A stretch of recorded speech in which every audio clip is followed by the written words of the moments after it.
சாமியோட சத்தம் அதான் இன்னைக்கு அறிவோம் நண்பர்கள்ட்ட ஒரு உண்மையான நிகழ்வின் அடிப்படையில் பகிர்ந்து கொள்ள ஆசைப்படுறேன். சாமி இருக்கு, ஒரு வீட்டில் சாமி இருக்கு. அந்த இருக்கிற வீட்டில் சாமி இருக்கிறத எப்படி காட்டி கொடுக்கும் அப்படிங்கிறத இந்த உண்மையான நிகழ்வு உணர்த்தும். அதாவது எப்படி சொல்லுது அப்படின்னா, தெய்வமும் இருக்கும், அதே சமயம் ஏதோ சாமியும் இருக்கும், பேயும் இருக்குன்னு சொல்லுவாங்கள்ல. அதில் ஒரு சில விஷயங்கள் நமக்கு தெள்ள தெளிவாக காட்டி கொடுக்கும். இது சாமியப்பா, இது பேயப்பா அப்படின்னு. அப்படி ஒரு சாமி இருக்கிற ஒரு சத்தம் ஒரு வீட்டில் எப்படி கேட்டுச்சு? இப்போ உங்கள் வீடு இருக்குது, உங்கள் வீட்டில் சாமி இருக்குது அப்படின்னா அந்த சாமியோட சத்தம் எப்படி இருக்கும்? மனுஷன் நான் இருக்கேன், நான் ஒரு வீட்டில் இருந்தேன் அப்படின்னா அந்த வீடு எப்படி இருக்கும்? அந்த வீட்டில் என்னுடைய பழக்க வழக்கங்கள் எப்படி இருக்கும்? நான் பேசுகிற பேச்சு எப்படி இருக்கும்? நான் செய்கிற செயல்பாடு எப்படி இருக்கும் அப்படின்னு அந்த தனித்துவமாக தெரியுதுல்ல. அதே மாதிரி சாமி இருக்க வீட்லையும் தெரியும். ஆனால் நாம் சாதாரண மனுஷன் செய்கிறதையும் சாமியா அப்படிங்கிறத எப்படி நாம் கண்டுபிடிக்க முடியும் அப்படிங்கிறதுக்கு இந்த பதிவு ஒரு எல்லாத்துக்கும் ஒரு விளக்கமாக இருக்கும், ஒரு தெளிவாக புரிஞ்சுக்கிற வழிவகுக்கும். சரிங்க, என் வீட்டில் சாமி இருக்குது அப்படின்னா நிறைய சொன்னீங்களேங்க, இதுக்கு முன்னாடி நிறைய சொல்லியிருக்கீங்க. சாமி வீட்டில் இருந்துச்சு அப்படின்னா அந்த பௌர்ணமியோட வெளிச்சம் வரும், அந்த சாமியோட வாசம் வரும், அந்த சாமியோட சலங்க சத்தம், அந்த சாமியோட கொலுசு சத்தம், அந்த சாமியோட உயிரினங்கள் வாசம், அந்த எல்லையில் கேட்குற அருள் வாக்கு, அந்த வீட்டில் இருக்கிற சவனங்கள், அதே சமயம் அந்த வீட்டில் நடக்கிற நல்ல விஷயங்கள், முதியோர்கள் குழந்தைகளோட மகிழ்ச்சி, இது மாதிரி நிறைய சொல்லியிருக்கீங்களேங்க. இப்போ என்னங்க புதுசாக சொல்ல போகிறீங்க அப்படின்னு அறிவு நண்பர்கள் கேட்கலாம். இன்னைக்கு இந்த பதிவில் ஒரு வீடாக இருந்தாலும் ஒரு ஆலயமாக இருந்தாலும் அந்த ஆலயத்தில் இருக்கிற சாமி, ஒரு சாமி இருக்கு அப்படின்னா அந்த சாமி ஆலயத்தில் எப்படி இருக்கும், அதாவது ஒரு கோவிலில் அந்த சாமியோட சத்தம் அந்த சாமி இருக்கிறத எப்படி காட்டி கொடுக்கும், ஒரு வீட்டில் எப்படி இருக்கிறத காட்டி கொடுக்கும், ரெண்டு விஷயத்தையும் சொல்ல ஆசைப்படுறேன். சரி, முதல்ல ஆலயத்தை பேசுவோம், வீட்டுக்கு அப்புறம் வருவோம். ஒரு கோவிலில் என் சாமி இருக்கிற இடத்துல எது மாதிரியான சத்தம் கேட்கும்? நான் சொன்ன எல்லா விஷயங்களும் கேட்கும். இப்போ நான் சொன்னேன் பார்த்தீங்களா, சலங்க சத்தம், சவனங்கள், வாசம், வெளிச்சம், உயிரினங்களின் வருகை, இயற்கையோட அந்த இது மாதிரி எல்லாமே இருக்கும். ஆனால் இருந்தாலும் இந்த உண்மையான நிகழ்வு சாமியோட இன்னொரு உயிர்ப்பு தன்மையும் அந்த எல்லையில உங்களுக்கு காட்டி கொடுக்கும். சரி, என்ன அப்படின்னா, ஒரு எல்லை இருக்கு, ஒரு குலசாமி எல்லை, ரொம்ப ஒரு கிராமத்துக்கு ரொம்ப கடைசியா அந்த எல்லையில இருக்கிற ஒரு ஆலயம். ஒரு மனுஷன் என்ன பண்றாரு, நம்ம சாமிய கும்பிட்டு வருவோம் அப்படின்னு நடந்தே வர்றாரு. அவருக்கு மனசுல குழப்பம், வீட்டுல பிரச்சனை, சரியா உறங்க முடியல. சரியப்பா, நம்ம குலசாமி கோவிலுக்கு போய் தெய்வத்தை நினைச்சு ஒரு தேங்காய் வாழைப்பழத்தை அபிஷேகம் பண்ணி சாமியை கும்பிட்டு வருவோம்னு அந்த கோவிலுக்கு வர்றாரு. கோவிலுக்கு வராரு, இரவு மணி ஒரு மணிக்கு மேலே, ஏன்னா ரொம்ப தூரமாக பயணப்பட்டு வர்றாரு. அதே சமயம் கிராமப்புறங்கள்ங்கிறதுனால பேருந்து வசதி இல்லாதனால நடந்தே வர்றாரு. அப்போ கோவிலுக்கு உள்ளே வரும்போது அந்த இடத்துல இருட்டிடுது. நேரம் ஆயிருச்சே, இனி நம்ம சாமியை கும்பிட்டு இனி நாம் திரும்ப முடியாதே, நட்ட நடு சாமமாக ஆயிருச்சே, நம்ம எங்களுக்குள்ள கொஞ்ச நேரம் கண் அசருவோம், நம்ம கோவில் நம்மளை காக்கிற சாமி, கொஞ்ச நேரம் கண் அசருவோம் அப்படின்னு அந்த எல்லையில் கண் அசர்றார். கண் அசரும் போது அங்கே இருக்கிற சாமி நான் இருக்கனப்பா அப்படின்னு எப்படி காட்டி கொடுக்குது அப்படின்னா, நல்லா ஒரு மணிக்கு வந்து ஒரு 1:30 2 மணி அந்த நேரத்தில் அவர் உறங்க போகிறாரு. சரியா ஒரு 3 மணிக்கு, அதாவது 2:30 3 மணிக்குள்ள அவர் படுத்திருக்காரு.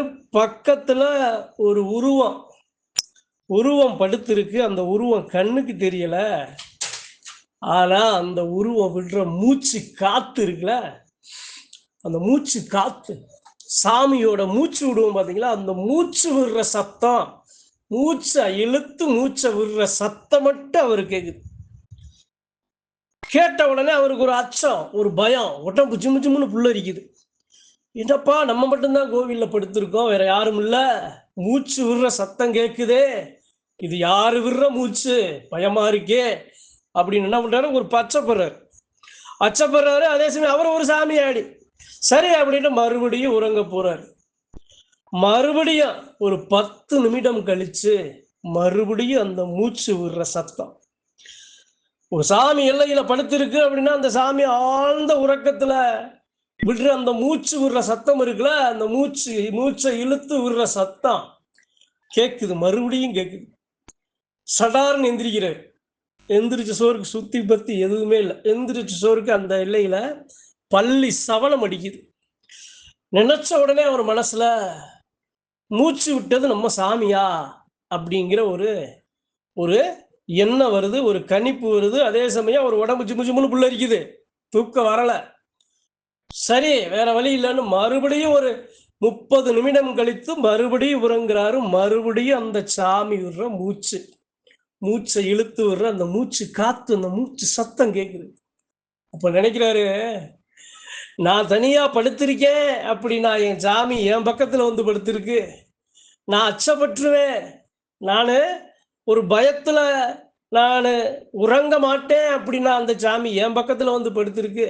படுத்த சாமி விடுற மூச்சு காத்துல நான் இருக்கலப்பா அப்படின்னு அந்த சாமி சொல்லவா என் பக்கத்துல படுத்திருக்கு அப்படின்னு அந்த தெய்வத்தை நினைச்சு அப்படியே கண்ணீர் கலங்கி அந்த தெய்வத்தை கையார கண்ணை துறக்காம கையார கும்பிட கும்பிட கும்பிட அந்த சாமி விடுற மூச்சு காத்தானது அவருக்கு உறக்க கேட்டுக்கிட்டே இருக்கு. உறக்க கேட்க கேட்க ஒரு தாய் எப்படி தாம் பிள்ளைய தாளாட்டி உறங்க வைப்பாளோ அதே மாதிரி அந்த சாமியோட மூச்சு காத்து அவர் அப்படியே அந்த அச்சத்தை நீக்கி பயத்தை நீக்கி மன மகிழ்வை கொடுத்து அழகா ஒரு பெற்ற பிள்ளைய தூங்க வைக்கிற மாதிரி அந்த மூச்சு காத்து அவரை தூங்க வைக்குதுங்க. அதிகாலையில் 6 மணிக்கு எந்திரிக்கிறாரு. நிறக்க சந்தோஷம். என் சாமியை கும்பிட வந்தனப்பா, என் சாமிய பக்கத்திலேயே நான் இருக்கேன்டா, நீ ஏன்டா கலங்குறங்கிற அதனுடைய உருவத்தை அருவமா காட்டி அதனுடைய மூச்சு காத்த என் பக்கத்துல என்ன யான் படுத்திருக்க பக்கத்துல என் சாமி படுத்திருக்கே அப்படின்னு சந்தோஷமா ஒரு தேங்காய் வாழைப்பழத்தை அபிஷேகம் பண்ணி சாஸ்தாங்கமா அந்த எல்லையில விழுந்து அந்த சாமியை வணங்கி என் சாமி இருக்குடா மலவோட இந்த எல்லையில என் பாட்டை முப்பாட்டை ஓட்டேன் காலத்துல இருந்து வந்த சாமி துடிகொண்டு இந்த எல்லையில நிக்குதப்பா. இந்த எல்லையில நிக்கிற மனுஷன் யாராக இருந்தாலும் அந்த பிள்ளைகளோட மன குறைய நீக்கி அந்த பிள்ளைக்கு தேவையான சகலத்தையும் அந்த சாமி செஞ்சு கொடுக்குங்கிற நம்பிக்கை 100% மனசுல இருக்கப்பா.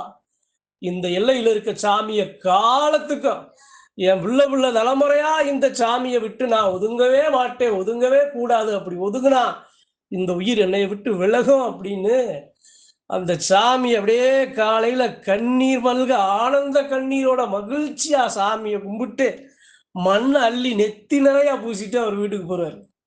ஒரு ஆலயத்துல நடக்கிற ஒரு சாமி இருக்கு அப்படின்னு காட்டி கொடுக்கிற சத்தம், சாமியோட ஓசை எப்படி இருக்கு, எப்படிங்க இருக்கு? இன்றைய காலங்கள்ல ஒரு எல்லையில ஒரு சாமி இருக்கு அப்படின்னா அந்த சாமி இருக்கேன்னு காட்டுறது மட்டும் இல்லாம தன் பக்கத்துல படுத்து ஒரு தாய் போல தாளாட்டி அச்சத்தை நீக்கி உறங்க வைக்குது பாருங்க. நாம வணங்குற குலசாமி. சரி வீட்டுக்கு வருவோம். ஒரு வீட்டுல எப்படி கேட்கும்? எல்லையில ஆலயத்துல சாமி இருக்கு, இந்த சத்தம் கேக்குது. சரி வீட்டுல ஒரு எல்லையில ஒரு சாமி இருக்கு அப்படின்னா ஒரு பங்காளி இருக்காரு, அவர் ஒரு சாமியாடி. அவர் என்ன பண்றாரு, ஒரு வீடு பார்க்க போறாரு. அந்த வீடு பார்க்க இந்த வீடை பார்க்கணும் அப்படின்னு நாளைக்கு போகணும் அப்படின்னு நினைக்கிறாரு. இன்னைக்கு அவர் மேல இருக்கிற சாமி அந்த வீட்டுக்கு போகுது.